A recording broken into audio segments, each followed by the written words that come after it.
광주민주화운동과 관련해 고 조비오 신부의 명예를 훼손한 혐의로 재판을 받고 있는 전두환 전 대통령이 오늘 오후 피고인 신분으로 1년여 만에 다시 광주법정에 섭니다. 네, 전 전 대통령은 오늘 아침 연희동 자택을 출발해서 현재 광주로 향하고 있습니다. 광주지방법원에 나가 있는 취재기자 연결해 보겠습니다. 김경인 기자. 네, 광주지방법원에 나와 있습니다. 전 대통령과 이순자 씨는 광주 법원에 도착하면 제 뒤편 경찰 너머 공간에서 내려 그 오른편에 있는 법정동 후문을 통해 법원으로 들어갈 예정입니다. 현재 주변에는 이렇게 경찰들이 배치되어 있는 긴장감이 흐르고 있습니다.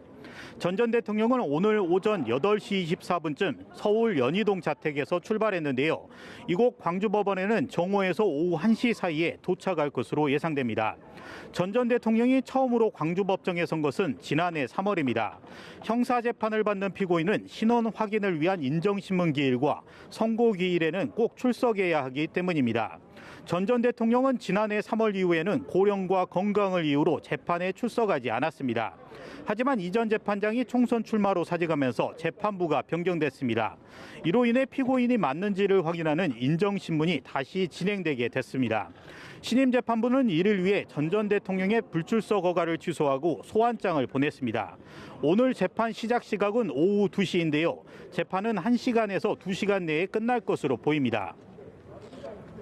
네, 김 기자, 지난해 전 대통령이 광주 법정을 나설 때 광주 시민들과 충돌이 있었는데요. 오늘 그곳 분위기 어떻습니까?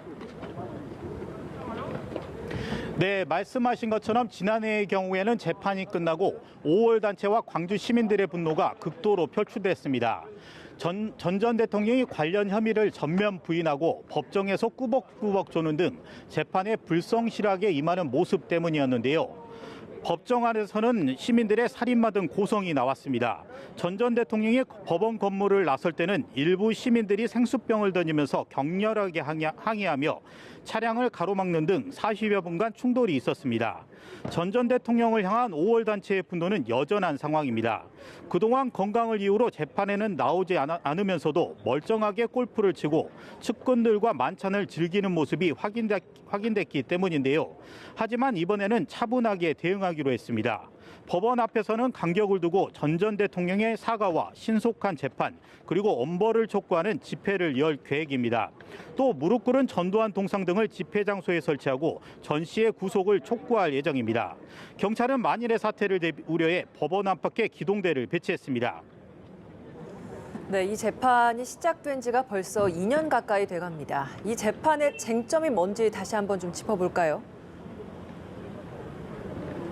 네, 전 대통령은 2018년 5월 사자 명예훼손 혐의로 기소됐습니다. 죽은 사람의 명예를 훼손했다는 건데요. 발단은 전 대통령이 2017년 펴낸 회고록입니다. 전 대통령이 회고록에서 5.18 당시 헬기 사격을 증언한 고 조비오 신부를 파렴치한 거짓말쟁이라고 모욕했다는 겁니다. 재판의 쟁점도 고 조비오 신부가 증언한 5.18 당시 헬기 사격의 사실 여부입니다. 검찰은 여러 가지 증거를 바탕으로 헬기 사격이 실제 있었던 것으로 보고 있습니다. 이미 국가수는 전일 빌딩에 남아있는 타는 자국이 헬기에서 쏜 곳이라고 발표했고 국방부 5.18 특조위도 헬기 사격이 있었다고 발표한 상황입니다. 다음 달이면 5.18 40주년인데요. 아직 5.18의 최초 발표 명령자는 제대로 규명되지 않았습니다. 5월 단체와 광주 시민들이 이번 재판 결과와 5월의 진실을 찾는 실마리가 되길 바라고 있습니다. 지금까지 광주지방법원에서 연합뉴스TV 김경인입니다.